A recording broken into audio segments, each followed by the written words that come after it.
afternoon, friends. Welcome to a milestone episode of Coffee with Jeff and Bedros. This is episode number 10, and we're super excited about it. Now, before we start today's show, we just want to make this acknowledgement. Today has been 16 years since 9/11, the attacks, and I got to say, I remember exactly where I was, and I'm sure if you're watching this, you know where you were. Jeff and I were just talking. And here's what I am going to say about this beautiful country of ours, about the United States. We are forever resilient. No matter the attack, no matter the devastation from hurricanes or whatever, we continue to always get back on our feet, rebuild, and we always rebuild stronger. And so with 9/11 being 16 years gone, I hope we can all spend a moment or two in remembering what happened and reflect and be grateful about the soldiers overseas who are fighting and protecting our freedom. And so with that said, we're going to start with this awesome episode with Coffee with Jeff and Bedros. And Jeff, I'm curious, do you remember where you were on 9/11? I do. I was actually working for Baltimore Gas and Electric, reading meters down in the city. And it was like early in the morning. I remember I was in between routes, getting back in my car and turning the radio on and hearing about it. Yeah. Dude, for me, I was, because you're on the East Coast, so being on the West Coast, I had just gotten out of bed. I remember I was sitting on the edge of my bed, tying my shoes, getting ready to go to the gym, and had the TV on and could not believe my eyes, probably like everybody else. Like, you're watching it and your brain is trying to compute what's happening, but no time ever in history would your brain compute an airplane, or two of them for that matter, hitting giant buildings. And so I just couldn't compute. But yeah, I was hearing it over the radio, and at first I didn't know what it was. I thought maybe like a small airplane that just ran into it and it got stuck in the building or something like that. But yeah, it took a while to actually realize exactly what was going on. It was nuts. So with this being our 10th episode, we're really making some headway here with Coffee with Jeff and Bedros. Just curious, what did you do last weekend? You had some stuff going on? Man, I had a busy last week. I felt like I was living your schedule for a week, and I still haven't caught up. I don't know how you do it, so I don't know how. I need to get back to surfing every day. Because I went away to Maui for a mastermind. It was on gamification, learning how to turning products into reality games. Yeah. We had some fun, did some adventure stuff, like rode some ATVs with some dirt Was mud. Was that through like mud and dirt? It was like this, like red clay. Then it was really dry, so dusty. But then they had sprinklers. So every once in a while you would get sprayed, and all of a sudden you're just like wet and you just start building mud. This thick clay just kept building up on us. But that was cool. Yeah, we drove ATVs. We went rappelling off of waterfalls and did some cliff diving, cliff jumping. Nice. So, got to surf the very last day. Actually, the day that I left, finally got to go surfing. Do you remember where you surfed in Maui? Was it Maui? Maui, yeah. It's called Breakwall. So it's like this harbor where they have these two like big jetties on either side, and then like another one that comes in. So the boats come in and then they go right into either side of the harbor, but it allows the wave to come right down the middle of the harbor. So it's really strange because it's calm on both sides and just one break coming down the middle of the harbor. So you're actually surfing in the harbor. That's really sweet. So it's kind of cool. Yeah. What else did you do? So then I went to an event in LA to meet Grant Cardone, see him speak. That was the first time I got to meet him. Him and his wife, both awesome, both great presenters. Cardone. Money, Grant Cardone. Man, that guy's full of energy and very entertaining, just like you see in his videos, his live, the same way in person.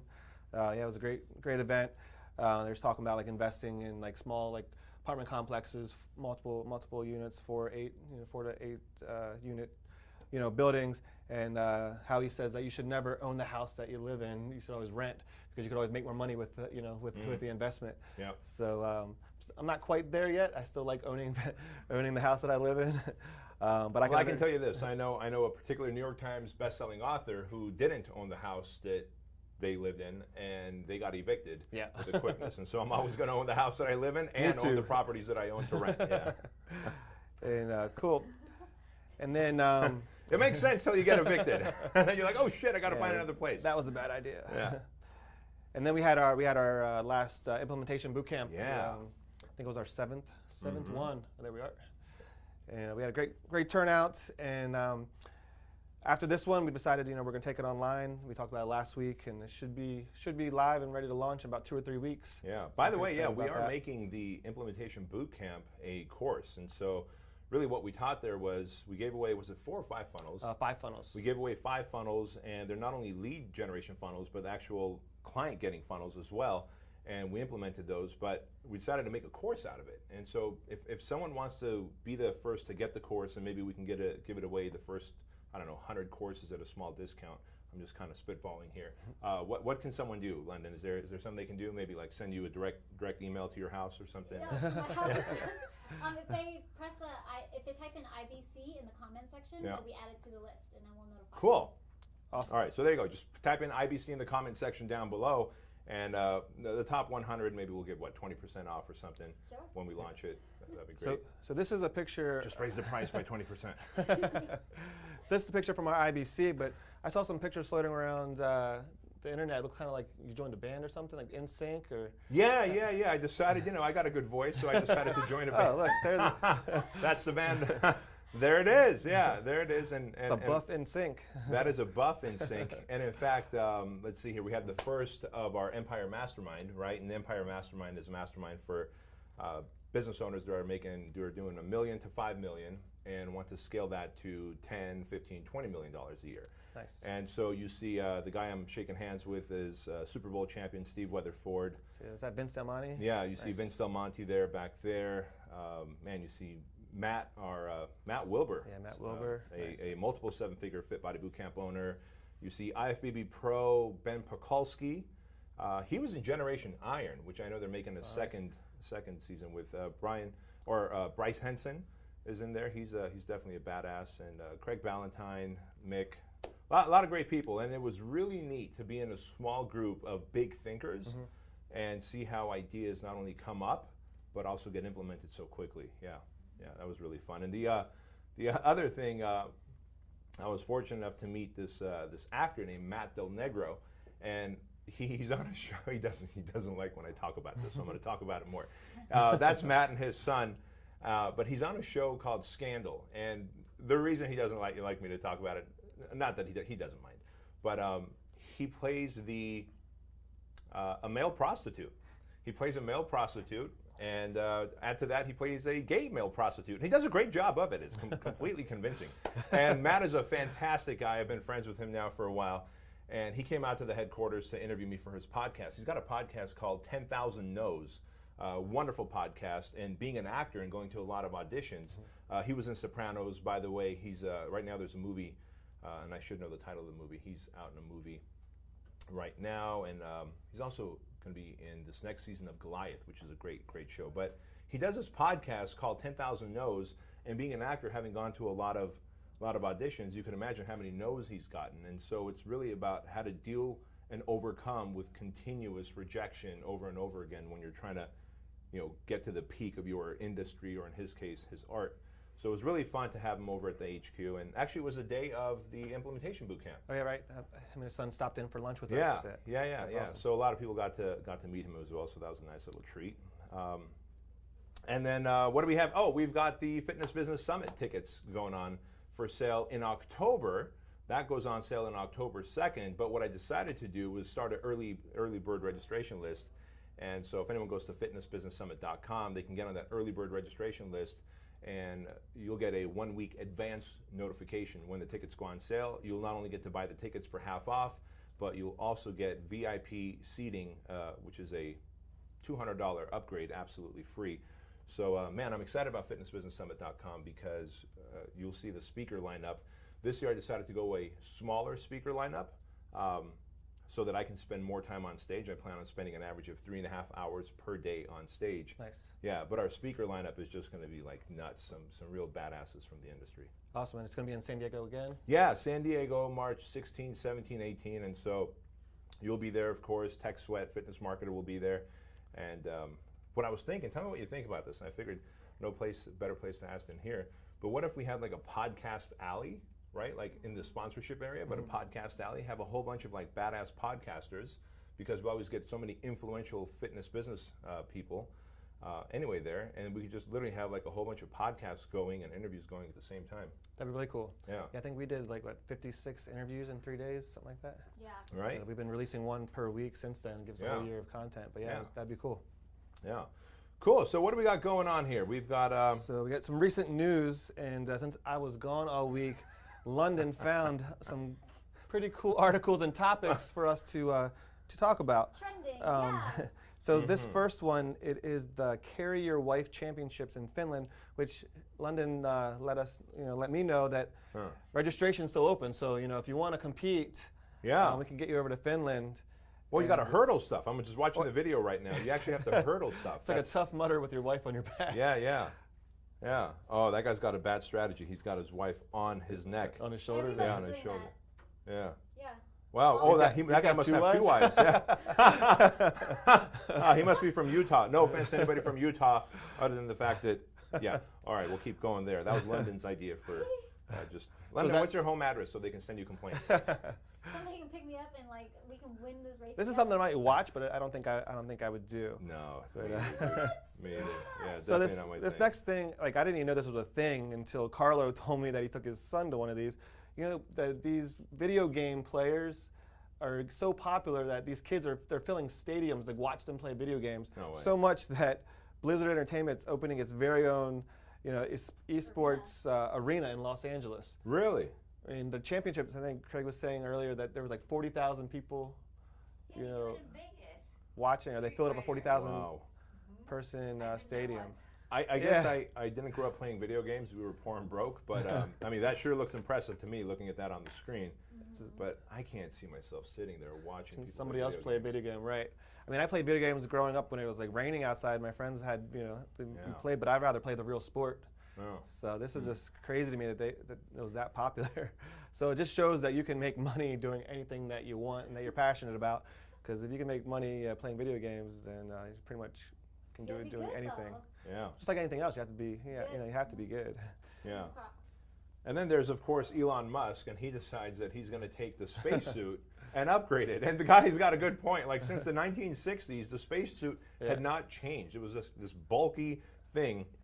And his whole thing is look, man, fashion changes, and so why can't we update the spacesuit, make it lighter, make it more fashionable, and actually more effective, more resilient? It's a pretty good-looking spacesuit. Somebody see out of a sci-fi film. When are they going to test that out? I wouldn't want to be the first one to test it out. Yeah. Fencing. I thought it was fencing. Like a fencing suit. Yeah. Oh, and there's another thing that I heard about Elon Musk too. On that point, I guess how he said he wanted to go to Mars and die there. Well, now he says he wants to be the guy to go to Mars and come back. Oh, wow. And so, wouldn't he be 100 years old by the time he got back? Yeah, I'm curious how that's going to work. But of course, his friend Peter Diamandis, who's doing all the, what are they doing, the tracking of the genomes and all that stuff, they're about to figure out how to make us live an additional 20, 25 years longer. So who knows, this might actually work. He might actually make it. Yeah.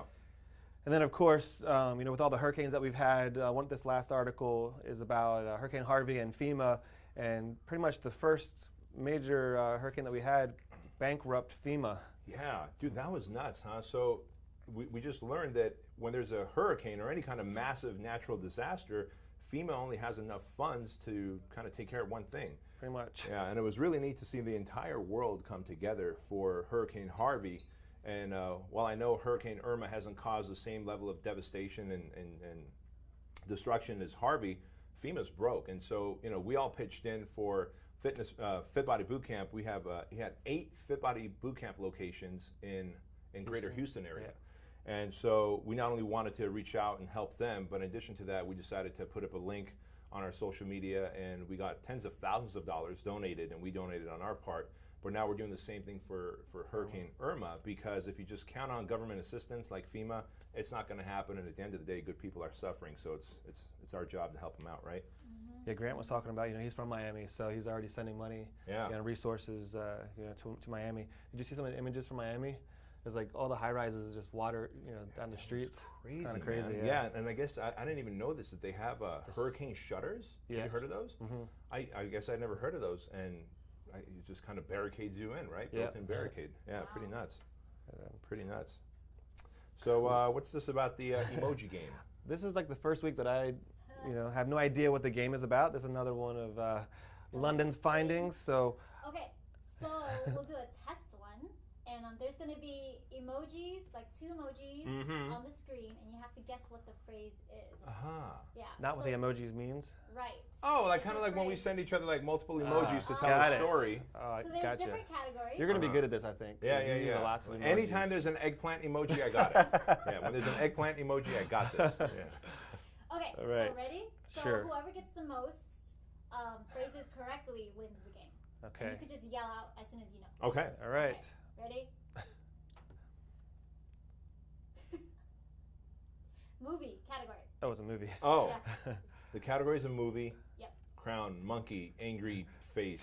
What is that last one? Building. Building. Oh, King Kong. Ding ding ding ding. ding. Nice. I told you. Wow. I had no clue. King Kong. Okay. I'm really good. Movie. Another movie. Ooh. Fist bump. What is that? Clover. This is not my game. Yeah, I don't know. It's a spade. Oh, it's Body. It's a club. it's a The club. club. Fight Club. Yes. Oh! Yeah, can I yell at you? It's a show. Game of Thrones. Yes. Oh! It's not funny. We talk about it all the Oh, time. I'm not good at this. I'm not good at this. Coffee with Jeff and Bedros. Well, we both serve. I was a little confused there. Song. Don't cry for me, Argentina. No, no. Justin Close. Timberlake. Yep. Justin Timberlake. Oh! Cry me a river. Am I right? I Huh? knew you would get Man. that one. Okay. Brand. Social media. A brand on social media. I have no clue. Note. Okay, look at the bird. Chicken? No, bird? Pigeon? Pigeon? Social media platform. Oh, Twitter? Yes. Wait, Whoa, but what that does the was tough. 140 stand for? 140. 140 characters. Characters. Oh my gosh, you were good. You were Wait, good. Who got that one? He definitely All got that right. one. Hey, I hope people watching this, I hope you guys are playing with us. Yeah. This I is had great. no clue. Drink. Sake bomb! Yes. Nice. Just had some of those this London's weekend. favorite. Place. Nickname. Oh, Sin City. Oh. Vegas. Man, you were on fire. Yeah, yeah, yeah. You gotta catch up. French French kiss. kiss. Yes. Uh-huh. That might have been a tie. Okay. Oh. Ha, This is a slang phrase. this is- Popular 2 years ago. ha, oh. Netflix and chill. Yes. What is it? Netflix and chill. Netflix and chill. Come over. Code for and like watch come a back to my movie. place. Okay. You know. I had no idea. That was good, dude. Watch a movie. Wink, wink. Okay. I learned that from Shanta, I think. Lightning round. Oh no. Whoever wins this wins the entire game. All right. Says sexting. That's the category. Yeah. Still the category. Booty call! Wow. Yeah! Oh, that's great. This was probably my favorite game. I think we should play this all the time. Yeah. And I get to learn some new skills. Now you're gonna start sending these Hold out. on. aren't you? Hold on. Hold on. Let Let me text Craig something. All right. Now Oh. we're gonna get to know you guys better. All right, we're gonna move on to a closer look. Ooh. The audience wants to know some more things about you. So we all know that you're a super busy guy. So when you get a chance, what's your favorite way to waste time? My favorite way to waste time, actually I do this probably about 3 to 4 days a week. Right after my workout, I get in my car with my protein shake and I go on YouTube for about 15 minutes while I just like catch my breath and before the day takes over.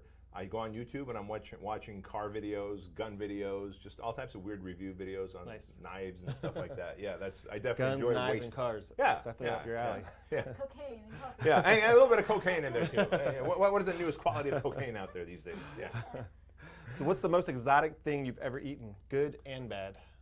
Ooh, the most exotic thing I've ever eaten, I would say the bad one was crocodile. When I did that show, Gym Rescue, and Josh Carter flew out to do one of the episodes with me in Florida, we went into the swamps there, and they had literally like a shack, and they grill up crocodile meat.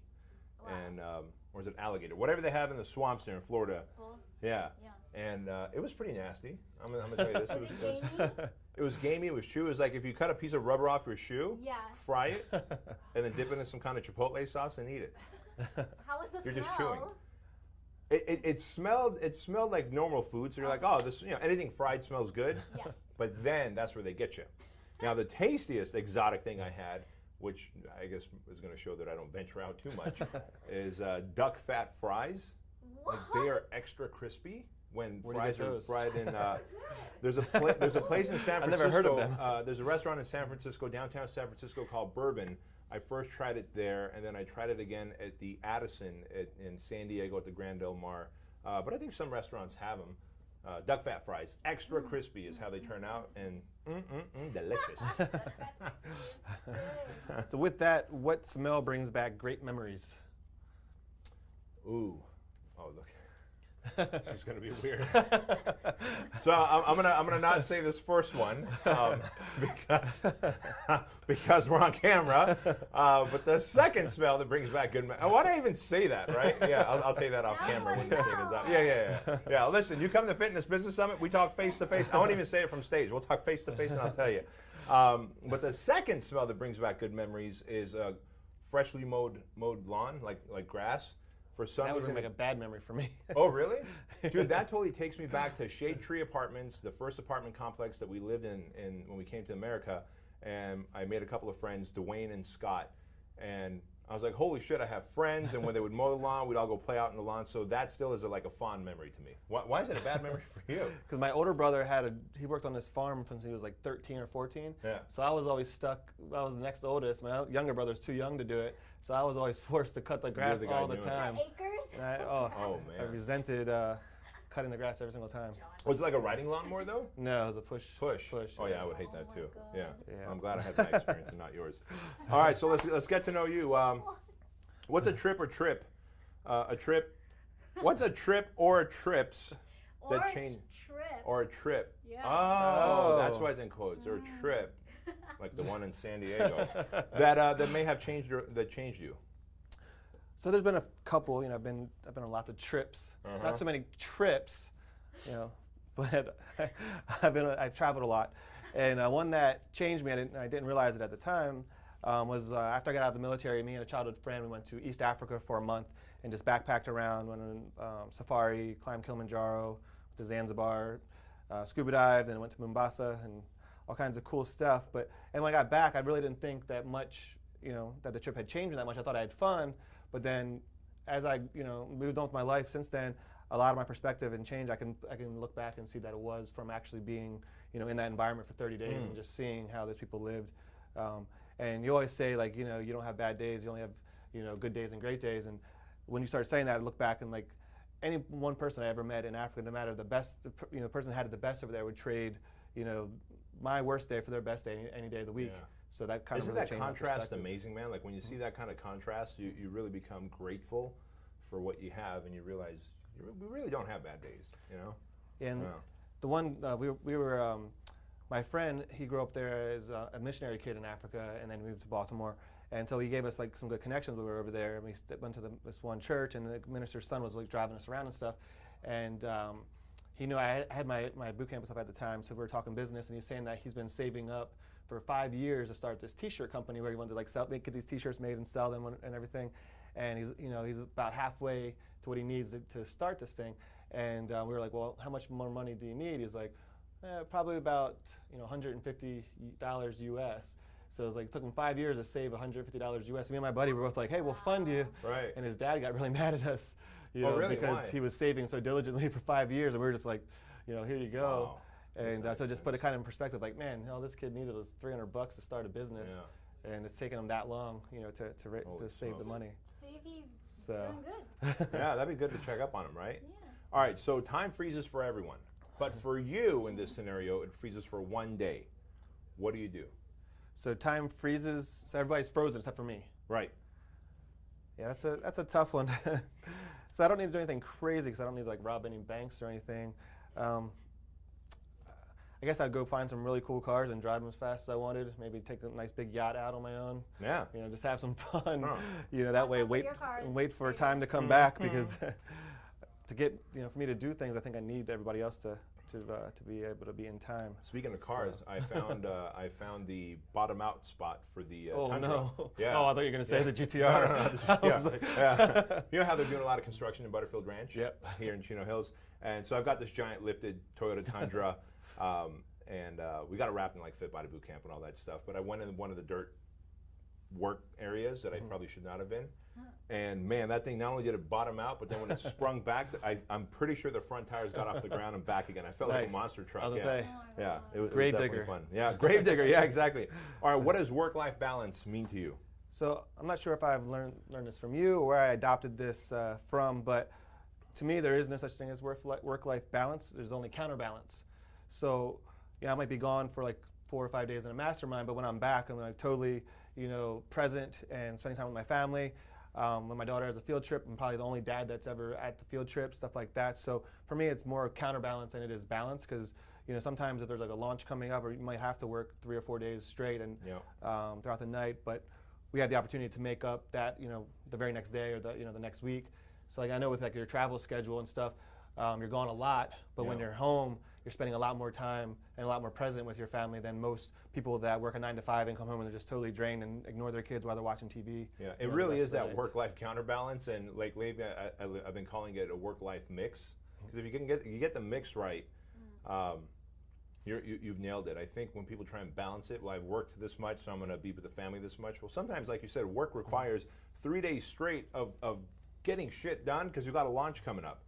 I don't think you're required to spend 3 days straight with your family just because of you went 3 days straight with your work. I think it's really getting that mix in there and having your family on the same team as well, and that always helps. To that point, Saturday night, I think maybe you had just come back from your trip, so you were probably with the family. Saturday night, Chanta and I went out surfing, and in Dana Point where we surf, there's something called the Ohana Fest going on right now, which is Eddie Vedder's out there, Jack Johnson, a lot of great bands. And right there where we were surfing, so we went out at night to do some sunset surfing, and as we're in the water, you can hear the music just absolutely clearly, but from the water, you could see the stage and the big screens. Oh, nice. Dude, it was so awesome, and it ended up being like around 7:45, right when I texted you, we got out of the water. We were the last two out of the water, and when you're waiting for waves to come, you're just like watching the show from the water and thinking like, cool. Is life good or what, right?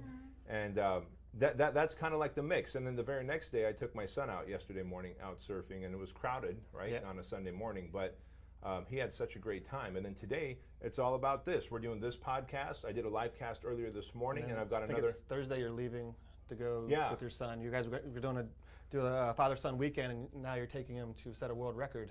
Yeah. So Russell Brunson was kind enough to invite me and Andrew to Boise State University. I guess he's hosting the world's largest bubble soccer tournament, right? And so Andrew and I will, and the Guinness Book of World Records will be there. And my son reads, has the last 5 years of Guinness Book of World Records. And so if all goes well, we'll be in there. And I hear Gary Vaynerchuk's going to be out there as well. Nice. So my goal is going to be to put on my bubble suit and to tackle him at full speed, one immigrant to another. No, I love that guy. He's a great guy. But it'll be fun to just really get in there and goof around with a whole bunch of entrepreneurs. But that's what it's about at the end of the day, right? Like the counterbalance, and not so much trying to get some kind of perfect balance going. To that point, one more time, I want to remind you guys, if you are really interested in growing your fitness business and you missed out on coming to our implementation boot camp, so you don't have those funnels that you need to use on Facebook to get leads and clients, if you just put IBC, the letters IBC in the comment section right down below, we'll put you on the list to be one of the first couple hundred people or 200 or 100 people or so to get a discount when the actual video course comes out, because it's the first time we're going to release that. So we'll give you guys a discount when that comes out. Anything else to say before we part ways here? We have our unicorn sighting of the week. Oh my gosh, our unicorn sighting. Who's that? It is none other than Bryce Henson. Dun dun dun! Bryce Henson. So here's a dude. Here's a dude who's a badass. Let me just tell you from the heart about Bryce Henson. I haven't met anyone more passionate, more enthusiastic, and more ready to go once he has a game plan. And to his credit, he's always a work in progress. He lives the never peak mentality. Yep. He's got 3 or 4, Bryce, correct me if I'm wrong here, somewhere around here, but he's got 3 or 4 fit body boot camps, 3 out here in California and 1 in Michigan with his brother. Michigan, yep. And now he's on a plan to dominate, since he's part of the Empire group as well, the Empire Mastermind. And not only does he do all that, but he's probably one of the most giving and grateful guys I know. I remember when he was first getting his first fit body, he had called me up to ask me about it, what I thought. He was coming from a different industry, I think. I think he had like another business in a different industry. And for the first couple of months, we would talk, and I'd tell him the things that I was doing that was working. And it's just been great to see his evolution from day one to now being a multiple, location owner. Yeah. It's been great. Definitely deserving of the Unicorn of the Week award. So congratulations, Bryce. Yeah. Woo! So we'll be getting your shirt out to you. Actually, he lives local, so we can get his shirt out to him a lot quicker than we've gotten we can to anybody else. Drop it off on your way home. Yeah. By the way, those of you that have gotten past unicorns, there should be 9 of you that have gotten your unicorn shirts. Brian Stecker, Stacy Cutler, Charmaine Ironside, a few others come to mind. You know, hey, wear it.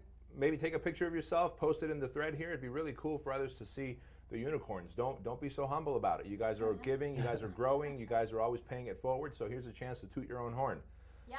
Yeah. All right, guys. Awesome. Well, thanks for watching. One last plug about FBS. Yes. Go for it. On behalf of myself and Jeff, I want to plug Fitness Business Summit. No, check this out. Just go to fitnessbusinesssummit.com. You can't buy the tickets to fitnessbusinesssummit.com just yet, but what you can do is get on the early bird notification list, and when you do, I'll give you a 1-week advance notice so that you can come to Fitness Business Summit. The first 200 people who register, when registration opens up October 2nd, will get 50% off their ticket prices, and will get an automatic upgrade to VIP status, which gives you front row seating. So yeah, that's that, and of course London will be there, Jackie will be there, Jeff will be there. We'll drag Chanta there, since we talk about Chanta all the time. We'll drag Chanta there. Yeah, we'll put like a little floaty pool and have him like give surf lessons right there. That'd be awesome. Yeah, great times. Well, thanks for watching, guys. See you guys next time. Bye.